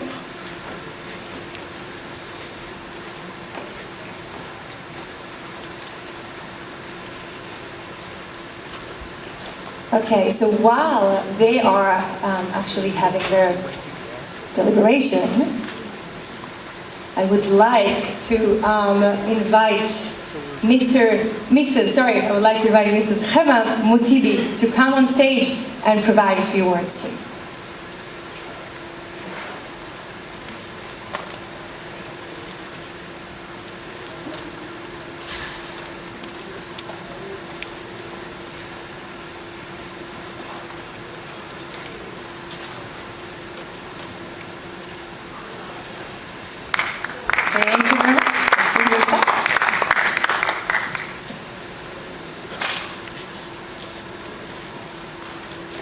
Good afternoon. My name is Khame Mutibi from Botswana. I'm representing the International Working Group on Women in Sport. So I'm just here to make a few comments on women's participation in sport.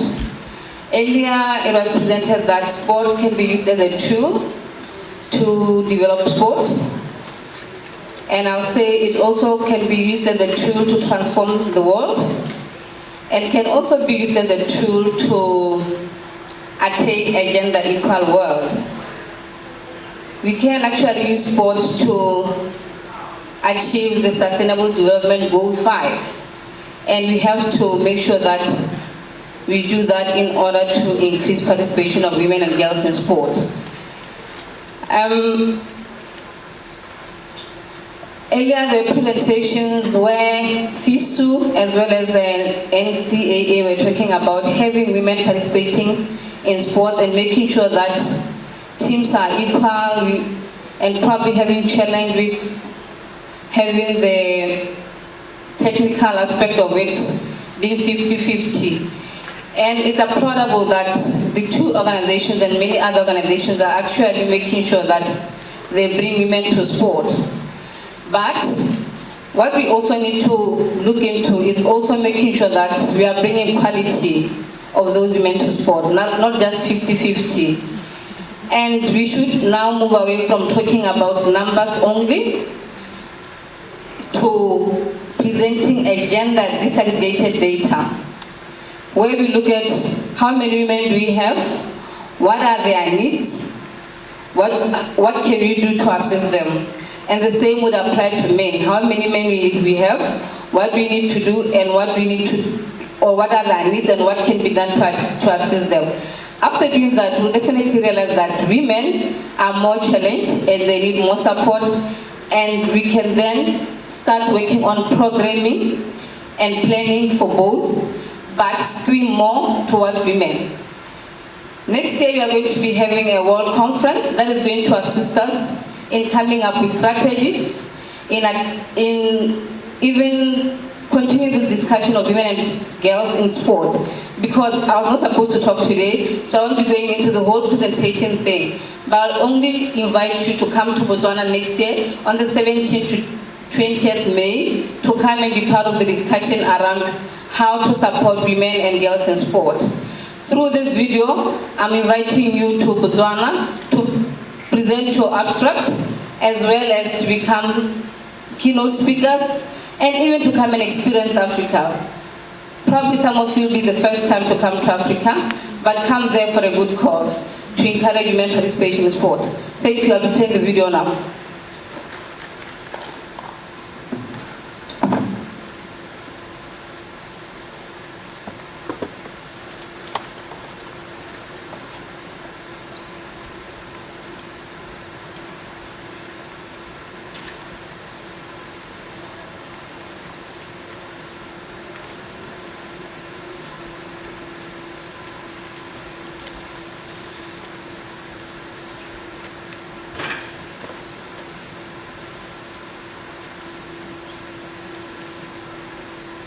Technology, sorry about that.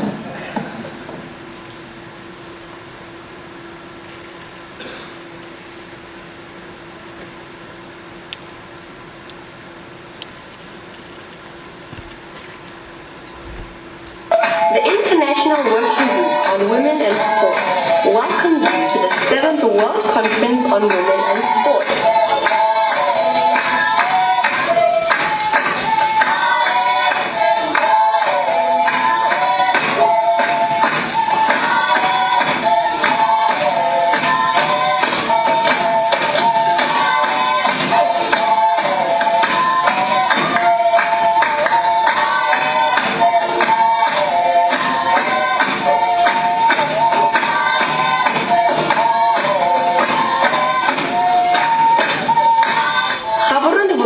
Plays host to this auspicious event.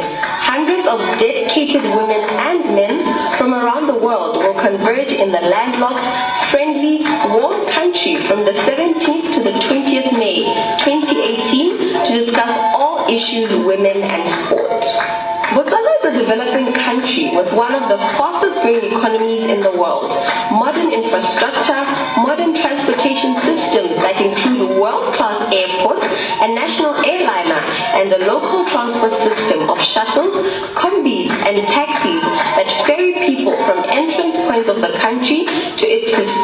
attraction.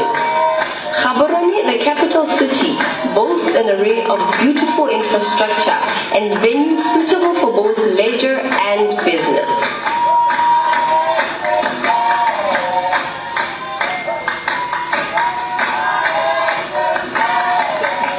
The conference hosted at the Gaborone International Convention Center, which boasts a vast array of facilities, such as the spacious hall that will be used for the conference plenaries and breakaway sessions, and a one-stop shop with boardrooms for side meetings, exhibition facilities, and exquisite continental eateries and menus.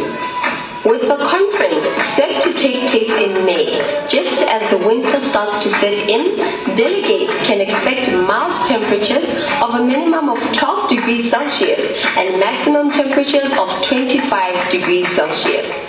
Botswana boasts some of the world-renowned tourist destinations, such as the Kalahari Desert, Okavango Delta, which is one of the largest inland deltas in the world, and a great tourism attraction spot. With diverse flora and fauna, the country is nothing but a must-adventure. We pride ourselves with a rich culture of food and music, unique to our multi-tribal nation. Beautiful crafts and traditional cuisines define some of our richest traditions across the country. IWG welcomes you to Botswana. Our pride, your destination. Thank you. Hope to see you there. Thank you, Hamem Motibi. And let's watch another video and information from Fisu.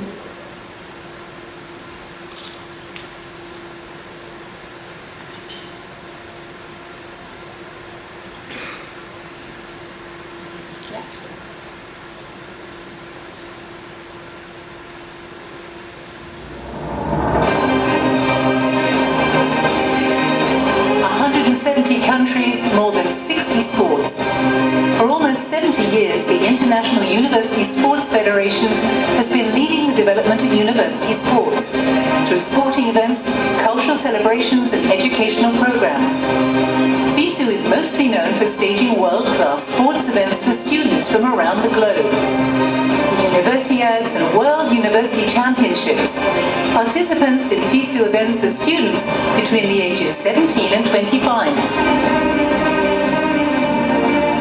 Summer Universiades allow 10,000 student athletes from all over the world to compete in all major sports such as athletics, gymnastics, basketball or swimming.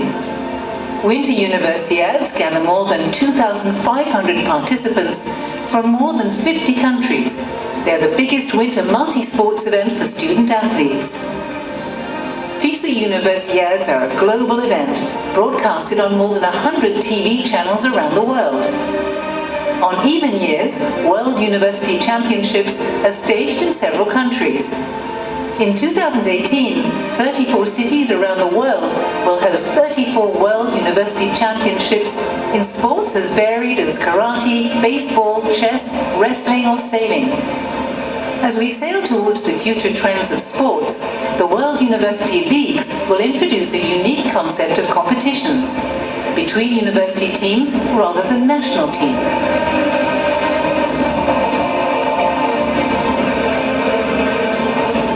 Education is a key element of university sport. Every sporting event incorporates educational and cultural aspects, embracing Fisu's motto of excellence in mind and body. The Fisu World Conferences, Forum and seminars give students, young managers and scholars the opportunity to exchange ideas on how to help the world develop through sport. Fisu is also committed to promoting gender equality, in partnership with the Council of Europe and the International Working Group on Women and Sport. At this level, sportsmanship is paramount. To ensure clean sporting events, Fisu works in close partnerships with the World Anti-Doping Agency. Together, they have developed an anti-doping e-textbook aimed at educating athletes and coaches on the dangers of doping. Summer Universiades provide young journalists with a unique training experience. The Young Reporters program gives 12 young candidates from 5 continents full access to the competition venues.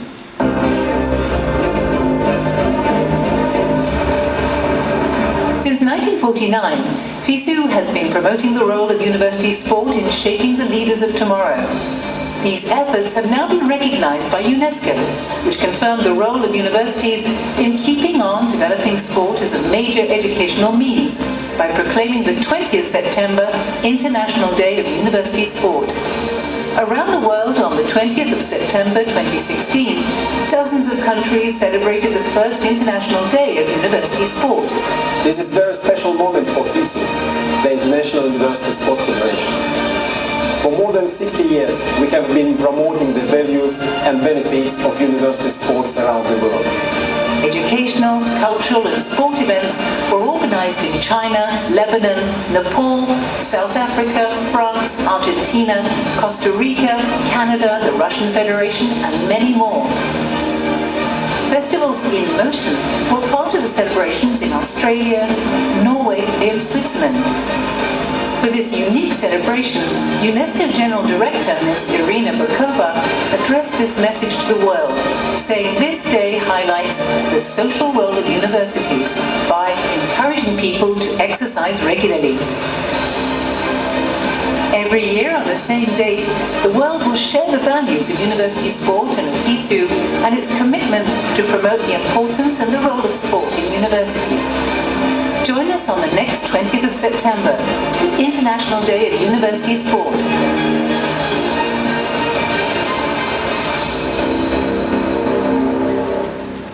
Fisu, today's stars, tomorrow's leaders. So September 20 is around the corner. I would like to share with you, until the jury will make their decisions in just a few minutes, about our passion at Hype Foundation. We are all here because we are all passionate about sports, right? Right. We are passionate about sports and about innovation, and I would like to share with you a bit more about our global activities that joins these two fields together, the innovation and the sports.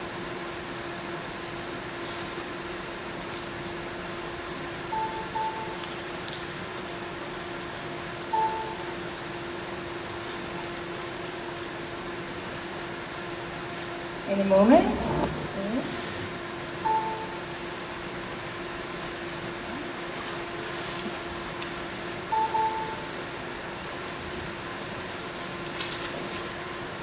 All right. Okay, so I would like to tell you, since it's not working, about the SPIN Labs. Hype Foundation, we have one of our main activities is our events like this, Sports Innovation SPIN Final, where we gather all of you, startups, brands, investors, to basically decide and choose sports startups that are going to basically impact the world of sports. Another activity that together allow us to join all the forces in the sports innovation field together is the SPIN Lab, Sports Innovation Lab, which is an accelerator programs for sports startups only. Now, what is acceleration programs? This is a program that takes startup from one phase and basically teaches him all he needs to do in order to go to the market and create an impactful business. So it teaches them about marketing and about business development and go-to-marketing and finances and how to pitch to investors. That's what accelerator programs are. But what we do at Hype, we take this model of acceleration but puts it on a sports innovation accelerator, dedicated sports innovations. Right now we have 5 sports innovation labs in this year in 3 continents, 5 different universities, as the university take the program on and choose the best startups within its regions to allow them to participate in this program. Basically what it brings, it's allowed for more innovation within the region, more startups that are basically nourishing the world of sports, because the university, as you know, provides it with the knowledge, the core knowledge and the good, I would say, powerhouse for them to grow and to get the right education. But on the other hand, what we at Hype do, since we have a global network, we bring our network to be a part of the accelerator, which means we bring the brands like SAP, like Intel, other well-known brands, Microsoft, Amazon, and they're also mentoring the sports startups during the program. Another body that we bring over is we actually do for them a reality check. So once we have we have a program set at a certain university, then we choose the startup, we go on a road show to choose the best startups to participate in this Spin Labs accelerator programs. Then we teach them, or throughout the course, bring some mentorship from leading brands, leading sports brands to really give them the right information. And then we do reality check. Then we bring the different clubs, the different people in the circuit, such as UEFA, such as different other clubs, Washington Redskins, UEFA, and so on, and give them an actual live feedback. And then eventually they can go out there, they can really have what they need in order to become a successful sports startup and impact the world of sports. So that's another thing we do at High Foundation to nourish the world of sports. And without further ado, I think we have an answer, do we? We have an answer. Wow, we have a winning startup. So I would like to invite our jury on stage, please. Are you ready to get them with a big round of applause? 1 minute, and they're here. Let me remind you about our startups. So we had 10 startups. Eugene Technology, Heat Widget, CX, Sportsintia, Up Game, Game Time Giving, Sports Panther, Sports Match, CBW Tech, and Chase Wind. Now, just to remind you, the jury panel were judging them over degree of innovation, product validation level, business opportunity and growth potential, strength of team, and an overall results that will be given right now by Paolo Bouquet, head of jury. This is for you. Thank you very much.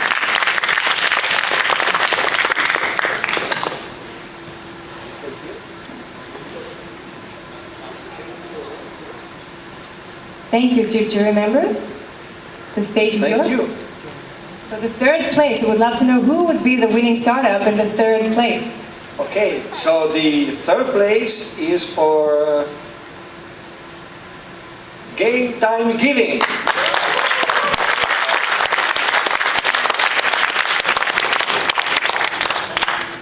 Game Time Giving, Dietrich de Boer, third place.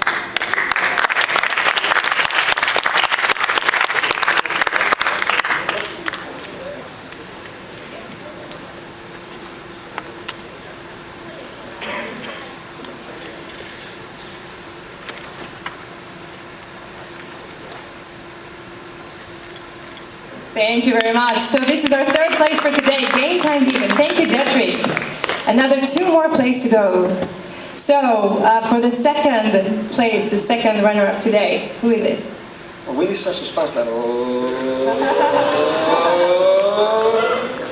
And the number 2 goes to Joshua. CX, Chen Ho. You're the second place for today's spin final at the 2017 Taipei Summer Universiade.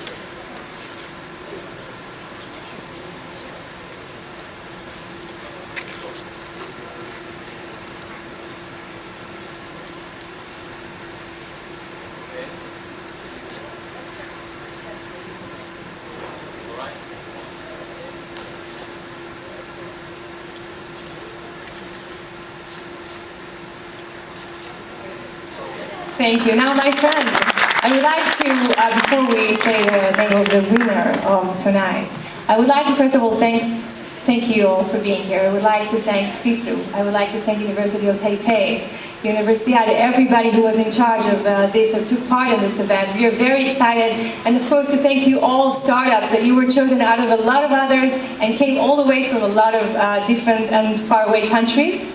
So thank you all for being with us, and please announce the main winner of today, the most innovative sports startup in the Taipei 2017 Summer Universiade. Okay, so it was really difficult, believe me, because many startups, all of them were really excellent. So having the final ranking, and the jury can confirm, was quite difficult. So I also would like to add my congratulations to everybody, because it was the average level of the event was extremely high. So we were happy. But we had to make a decision, and the number 1 is Louder, louder, come on. Chase Wind. Chase Wind, William Su, please join us. Congratulations. Come here with the entire team, come on. Please, all the team, you can come here. All the team, join us. Give them a big round of applause, they definitely deserve it.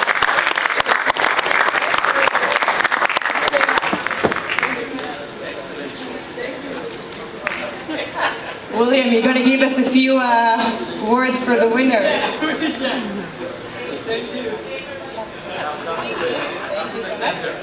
Come on, please, to the center. We'll have a photo, and then we'll get your awards.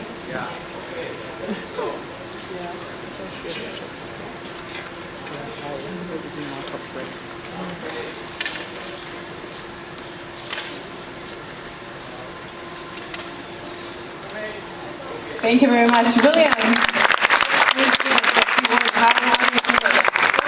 Thank you for the jury, and thank you for your coming. We are so excited because it's happened in Taiwan. It's our country, so we are looking forward to build this hardware and software from Taiwan because there are two advantages of Taiwan. The first is technology, and the second, as you know, Taiwan is a bicycle kingdom. So we have a lot of bicycle resources. We believe we could build a quality hardware and sell it worldwide. Thank you.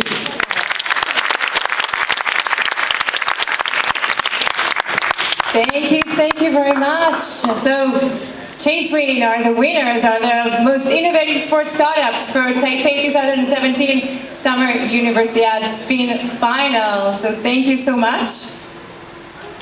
Yeah, and thank you for our jury members as well for making the most important decision of tonight. And of course, he gets, as a prize, he gets 1 year free membership for Microsoft Global Sports Innovation Center.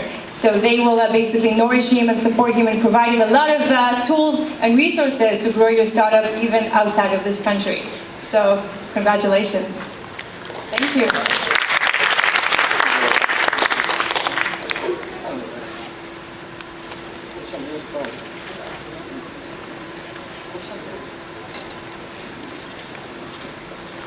Okay, so thank you very much, everybody.